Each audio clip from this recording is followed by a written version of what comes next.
Hi, I'm Tierany Rugg from the University of Wisconsin-Madison Division of Extension, and welcome to UW Money as You Grow book read. In today's video, I will read The Rag Coat, written by Lauren Mills, and give you some ideas for fun activities to do at home to learn more about money. As you listen, see if you notice any key ideas about sharing and borrowing. Listen to the very end for some discussion and activity ideas. You can also find out more about Money as You Grow bookshelf at the website link I'll share at this end of the video. Let's get started.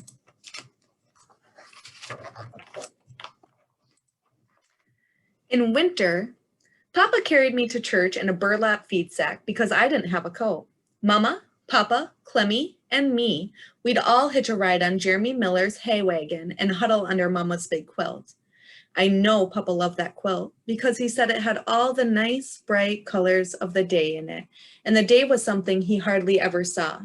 He worked down at the black coal mines and didn't come up till the sun was gone. I told Papa it was warmer under that quilt than if I had a coat. He always laughed when I said that and told me, "Mina, you got the right way of thinking. People only need people and nothing else. Don't you forget that."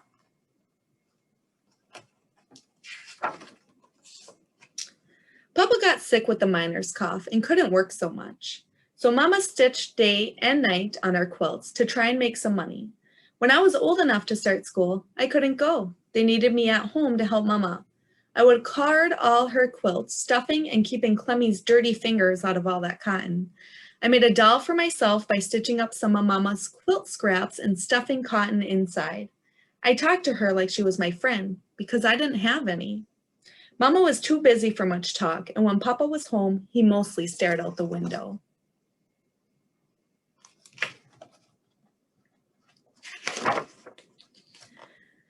The summer I was 8, Papa called me over to his rocking chair. I climbed up on his lap and he said, "You're getting big, Mina." "Too big for laps?" I asked. "Not too big for mine," he said softly, "but too big to still be at home. It's nearing time you went to school." I could hardly hold back my smiling just thinking about all the friends I would have. But I didn't want to leave Mama without a helper. "Papa," I said, "I can't go to school. Mama needs me here." Papa just looked at me real steady and said, "They have books at school, Mina. You can learn things from those books that you can't learn at home." "But I don't have a coat, Papa," I quietly reminded him. "Mina," he said, "don't you worry about a coat. I'll think of something." But he never got the chance. Papa died that summer.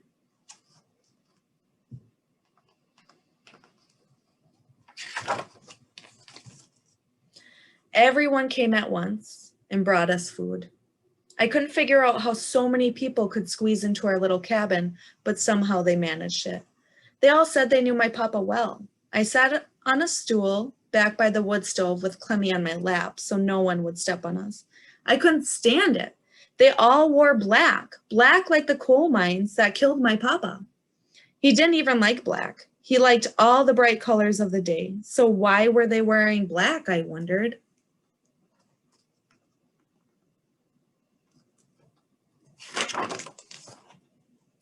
School started in September. Mama said I could go, but I decided not to. I still didn't have a coat to wear, and I knew it was no use staring at something I'd have to quit when the weather turned cold. Other mothers who had children in school came over to quilt with Mama. I called them the quilting mothers. That fall, they were all working on a pattern called Joseph's Coat of Many Colors. I looked at it and said, "That Joseph sure was lucky to have such a coat. I wish I had one like that." "Why do you say that, Mina?" Miss Miller asked me. "Because then I could go to school," I said, a little embarrassed that I had even mentioned it.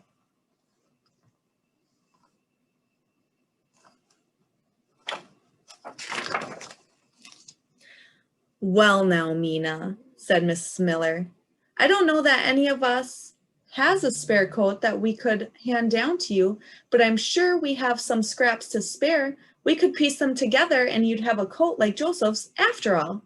Mrs. Miller looked around the room and other mothers nodded. Mama quickly protested. "You all need those rags for your own quilts. Don't go giving us things that you need yourself." They paid no attention to Mama. Mrs. Hunter said, and we could use feed bags for the inside of the coat. My eyes filled with tears, but I wasn't embarrassed anymore. I said, I have a feed sack Papa used to carry me in. I ran and I fetched it. Will this do? Yes, it would. Yes, it would do just fine, they told me. Then I thought of something important. But you need to make quilts to sell. You can't take time out to quilt a coat. First things first, said Mrs. Miller. And they all repeated it. Mama smiled and shook her head, and I saw tears in her eyes too.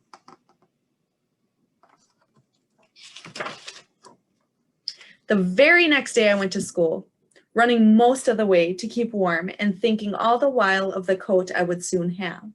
The schoolhouse was just one room filled with 14 children. I had seen most of them at church, but never got the chance to talk to them much. I knew I would love school, even though I was put in the front row with the youngest ones. And Clyde Bradshaw whispered that it was because I was dumb. Then Shane Hunter pulled my braid. And Sosie Miller said I asked the teacher too many questions. But our teacher, Miss Campbell, smiled at me and said, smart people are those who have asked a lot of questions.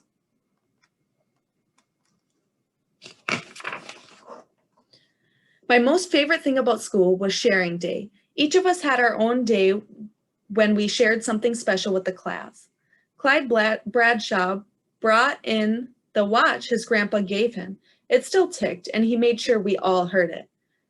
On her day, Lodi showed us the porcelain doll her aunt from New York had sent her. We all thought it was the most beautiful thing ever and wanted to touch it, but Lottie wouldn't let anyone near it. She said, nope, it's mine, which made everybody mad. I knew just what I would show when it was my sharing day, but I kept it a secret. I knew the quilting mothers would keep it a secret too.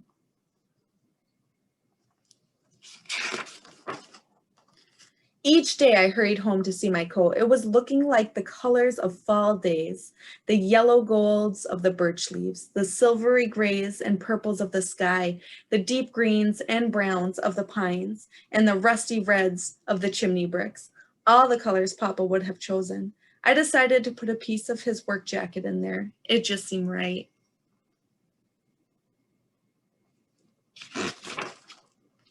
The mothers worked as quickly as they could, but the cold weather was quicker. At recess, Sorcy asked me why I didn't wear a coat. I told her I couldn't jump rope as well with one on. Jumping a lot kept me warm. I was fast becoming the best rope jumper in the school. Not last night, but the night before, 24 robbers came knocking at my door. That was my favorite rope tune. One night, when Mama looked sad, I told her things could be worse. We could have 24 robbers knocking at our door. She said, now, what on earth would they want from us, Nina? Oh, Mama, they would want the coat, first thing, I said. She laughed then, but I was most serious. Finally, my coat was done. It was so beautiful, and the quilting mothers had finished it in time for my sharing day.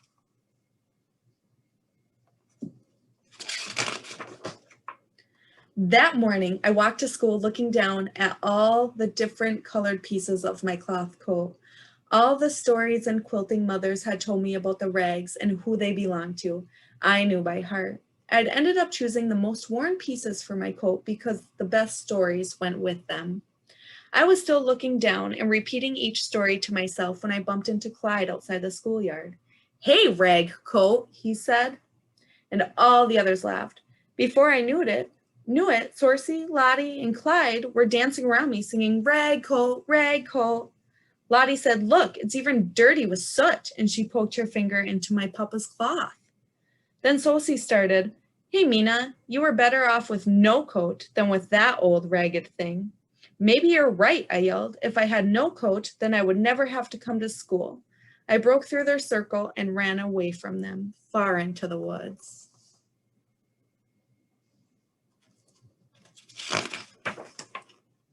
I found an old log and sat on it for a long time, too angry to cry. I just stared across the fields Papa used to gaze at. Oh, Papa, I wish you were here, I said, and then I couldn't help but cry. I cried for Papa, and I cried for the quilting mothers who had wasted their time. I was crying so hard, I rocked that old log. Then all at once I stopped because I felt something warm and familiar. The feed bag inside my coat made me feel like Papa's arms were around me again. I could almost hear him say, "Mina, people only need people and nothing else. Don't you forget that." I jumped off the log, wiped my tears from my cheeks, and brushed the leaves off my coat. "I won't forget it, Papa," I said, and I headed back to school.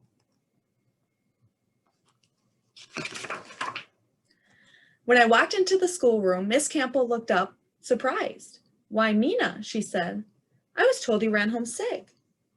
Sosie jumped up, her face all red. "That's not true, Mrs. Campbell," she blurted out. "We lied to you. Mina left because we made fun of her old coat." "I tell her," I said, "it's not an old coat, it's a new coat."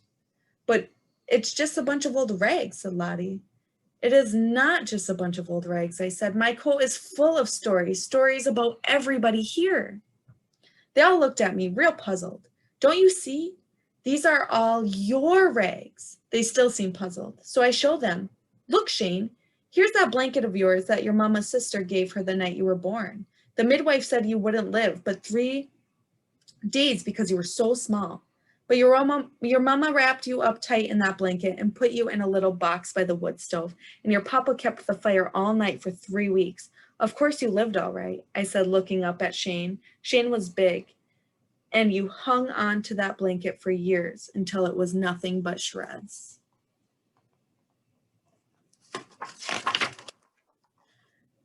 "My blanket," he whispered. I thought I'd never see it again. He looked at his old rag like he wanted to touch it. Then the others began discovering their old favorite things and crowded around me. They each wanted to share, or they each wanted their story told, and I remembered every one of them. I even showed the piece of the woolen jacket Sosie had her calf wear when it was sick. Lottie's rags were a faded piece from the fancy dress and her aunt from New York had sent her 7th birthday. And Clyde had a scrap from the pants that he always wore when he went fishing with his grandpa. Sosie said, "Mina, I sure am sorry we ever said anything bad about your coat." "Me too," I heard the others murmur. "I wouldn't blame you if you didn't let us touch it," Lottie said. "I wouldn't blame you if you didn't want to be our friend at all," said Clyde. "Friends share," I said, and I let them each touch their rag. Then I showed them the feed sack inside my coat and told them how it made me feel like my papa's arms again. Shane put his hands on my shoulders and said, "Mina, I bet you got the warmest coat in school." "Well, it took a whole lot of people to make it warm," I told him, and we all laughed.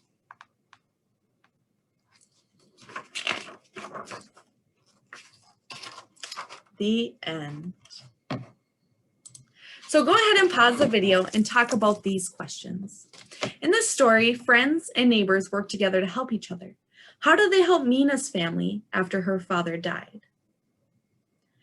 Is there a time when someone helped you?